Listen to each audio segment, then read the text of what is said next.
তুমি জানো, লোকে বলে এখানে আজব একটা শব্দ হয় এবং 10টা বাজার পরে এখানে ভয়ঙ্কর আওয়াজ হয়। লোকে বলে এখানে ভূত আছে। ভূতের কথা আর বলিস না। আমি আমি তো এমনি মজা করলাম, তাতে তোরা এত ভয় পেয়ে গেছিস। উনি ওরা তিনজন মিলে দেখে নদীতে কেউ চুল ধুচ্ছে। তারপর ওরা মোবাইলের ফ্ল্যাশ জ্বলিয়ে দেখে, আরে এটা তো ওদের ফ্রেন্ড।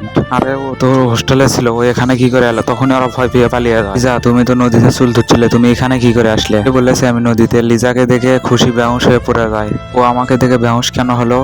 আরে তুই আমার দিকে অদ্ভুত ভাবে তাকিয়েছিলি, তুই নদীতে চুল ধুচ্ছিলি, আমার খুব ভয় লেগেছে। আরে আমি কেন নদীতে যাবো? তোদের কোথাও ভুল হচ্ছে, আমি তো হোস্টেল থেকে বাইরেই যাইনি। তোমরা হয়তো সত্যি সত্যি ভূত দেখেছো। আগেকার লোকে বলে যে এই জায়গায় আগে কবরস্থান ছিল, তারপর সেটা ভেঙে দিয়ে এখানে গার্লস স্কুল তৈরি করেছে। লিজা এত রাত্রে কোথায় যাচ্ছে আমি দেখি। তারপরে ওরা তিনজনই লিজার পেছন পেছন পেছন পেছন আস্তে আস্তে চলে যায়, গিয়ে দেখে যে হ্যাঁ, ও তো নদীর ধারে চুল ধুচ্ছে। আরে ও লিজা না, আমি লিজা, তোমরা এদিকে আসো, এদিকে আসো।